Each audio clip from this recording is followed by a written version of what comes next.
दोस्तों वैसे तो हम अक्सर आपके लिए बॉलीवुड और टॉलीवुड के खास एक्टर और एक्ट्रेसेस की कहानी लेके आते हैं, लेकिन आज हम आपके लिए लेके आए हैं हॉलीवुड की एक ऐसी सिंगर और एक्ट्रेस की कहानी जिसके बारे में सुनकर आपका दिल भी पिघल जाएगा। क्योंकि ये कहानी है एक ऐसी लड़की की जिसने अपने बचपन के कुछ दिन पड़ोसियों से खाना मांग कर अपना पेट भरा। हम बात कर रहे हैं दोस्तों हॉलीवुड की सुपरस्टार सेलेना गोमेज के बारे में। कहाँ हुआ था इनका जन्म, कौन इनके मम्मी पापा, कैसे इनके करियर की शुरुआत हुई और कैसे बनी ये इतनी बड़ी कलाकार। अगर आप भी जानना चाहते हैं तो watch this video till the end. इस कहानी की शुरुआत होती है 22 जुलाई सन 1992 से, जब अमेरिका के टेक्सास में एक मिडिल क्लास फैमिली में एक नन्ही सी परी का जन्म होता है। और ये नन्ही मुन्नी परी कोई और नहीं बल्कि आज हम सबकी सुपरस्टार सेलेना गोमेज ही थी। बात करें सेलेना गोमेज के मम्मी पापा की तो इनके पापा का नाम है दोस्तों रिकार्डो जुएल गोमेज, जो कि अपने समय के एक जाने माने स्टेज परफॉर्मर थे। वही बात करें इनकी मम्मी की तो उनका नाम है मैंडी टिफी, जो कि एक हाउसवाइफ है। सेलेना का ये नाम पिजानो सिंगर और एक्ट्रेस सेलेना क्विंटानिला के नाम से इंस्पायर होकर रखा गया, जिनकी सन 1995 में डेथ हो गई थी।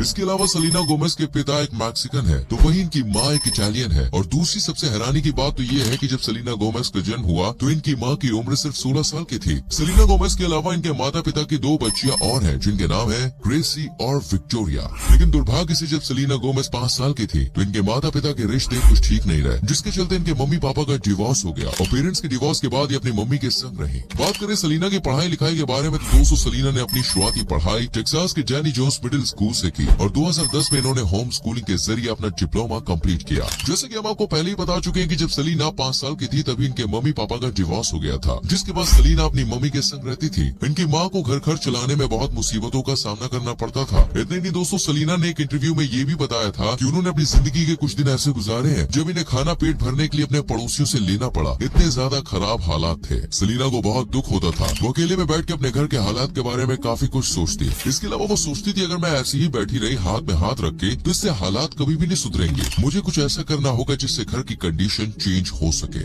बस अपने इसी ख्याल के साथ सेलेना ने अपना करियर एंटरटेनमेंट इंडस्ट्री में बनाने का सोचा, जिसके बाद इन्होंने बहुत सी जगह पे ऑडिशंस दिए। इस दौरान इन्होंने बार्नी एंड फ्रेंड्स नाम के एक शो में भी ऑडिशन दिया, जहाँ पर इनकी मुलाकात डेमी लोवाटो से हुई और इन दोनों ने मिलकर यहाँ पर करीब 2 साल तक काम भी किया। सेलेना बताती है कि इस शो ने उनके करियर को बनाने में बहुत हेल्प की। दरअसल वो कहती है कि जब वो छोटी थी तब उन्हें कैमरे के सामने आना अच्छा नहीं लगता था, उन्हें कैमरा बिल्कुल भी पसंद नहीं था। तो इस शो के जरिए इनका ये डर भी दूर हो गया, जिसकी वजह से वो इतनी बड़ी स्टार बन पाई है। इसके बाद इन्हें सन 2003 में spy kids 3D game over नाम की एक स्पाई एडवेंचर फिल्म में काम करने का मौका मिला और यही से इनके करियर की शुरुआत हो चुकी थी। इसके बाद इनको बहुत सी फिल्मों और शो के ऑफर आते थे और इस फिल्म में काम करने के बाद इन्होंने walker Texas ranger trial by fire नाम की एक फिल्म में काम किया। ऐसे दिन रात मेहनत करके दोस्तों इन्होंने अपने करियर की नींव रखी और इस मूवी में काम करने के बाद इन्होंने कुछ साल बाद the suite life of Jack and Cody नाम के डिज्नी सीरीज में बतौर गेस्ट अपीयरेंस काम किया। अब धीरे धीरे करके इन्हें बहुत ज्यादा जगहों से ऑफर्स आने लगे थे। इन्हें सबसे ज्यादा पॉपुलैरिटी मिली साल 2007 से, जब इन्होंने हैना मोंटेना नाम की एक मूवी में काम किया। फिर कुछ समय के बाद सेलेना और इनकी माँ लॉस एंजलिस में सेटल हो गए, जहाँ सेलेना को अपने सिंगिंग हुनर की पहचान हुई। जिसके बाद सेलेना ने विजार्ड्स ऑफ वेवरली प्लेस नाम के डिज्नी सीरीज के लिए एक थीम सॉन्ग रिकॉर्ड किया। इसका नाम रखा गया everything is not what it seems. ये सीरीज बहुत ज्यादा हिट हुई, जिसके चलते इन्हें काफी सारे अवार्ड्स भी मिले। इसके कुछ साल बाद ही सेलेना ने खुद की एक प्रोडक्शन कंपनी जुलाई मून लॉन्च की, जिसके अंडर में इन्होंने एक मूवी भी रिलीज की,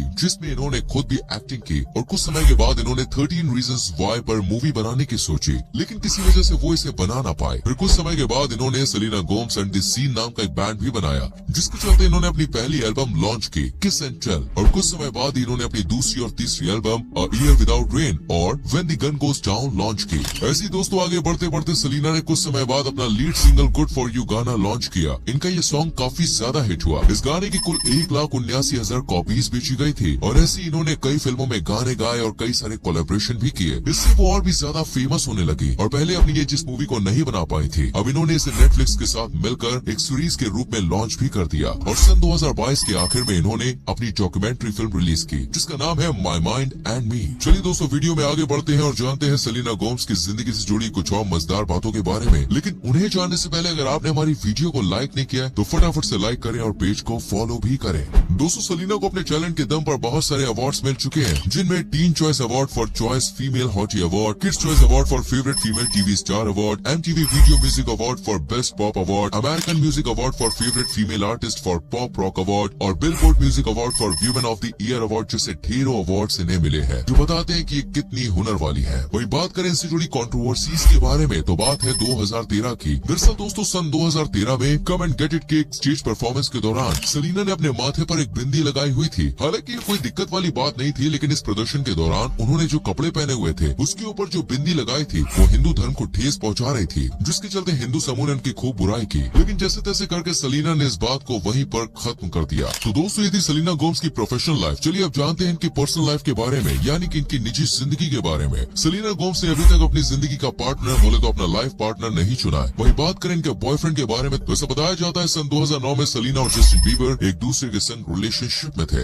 हालांकि इनकी पहली मुलाकात थी, लेकिन कुछ समय के बाद इनकी ये पहली मुलाकात प्यार में बदल गए। ये दोनों एक दूसरे के संग डेट पे जाया करते थे। इतना ही नहीं, इन दोनों के साथ में कुछ पिक्चर्स भी क्लिक की गई थी। लेकिन सलीना से जब इस मामले में कुछ भी बात की जाती तो वो साफ मना कर देती कि हम दोनों के बीच में ऐसा कुछ भी नहीं है, हम दोनों एक दूसरे के अच्छे दोस्त हैं, इससे आगे कुछ नहीं। पर इसी बात को जब 2-3 साल बीत गए तब सलीना ने बताया कि वो एक दूसरे को डेट कर रहे हैं। लेकिन फिर अचानक से कुछ ऐसा हुआ जिसके बाद इन दोनों का साथ दिखना पूरी तरह से बंद हो गया। और जब सलीना से इसकी वजह पूछी गई तो इन्होंने बताया कि जस्टिन मुझे चीट कर रहा था और तभी इन दोनों का ब्रेकअप हो गया। आपकी इन्फॉर्मेशन के लिए बता दें कि सलीना धूम्रपान यानी कि स्मोकिंग करती है। इतना ही नहीं है, ड्रिंक भी कर लेती है। कहने को तो ये भारत में बहुत बड़ी बात है, लेकिन विदेशों में ये सब नॉर्मल है। पर सच कहूँ तो आजकल इंडिया में भी ये सब नॉर्मल होता जा रहा है। बड़ी बड़ी मेट्रो सिटीज में या इंडस्ट्री में आप देख ही सकते हैं। चलिए दोस्तों अब जानते हैं सलीना के कार कलेक्शन के बारे में। तो इनके पास बहुत सी लग्जरियस कार्स मौजूद है, जिनमें मर्सिडीज GLA 250, रेंज रोवर है, BMW है, ऐसी कई बेहतरीन गाड़ियां हैं। अब बारी आती है भाई इनकी नेट वर्थ कितनी है। तो 2023 के मुताबिक इनकी नेट वर्थ 779 करोड़ के आसपास है।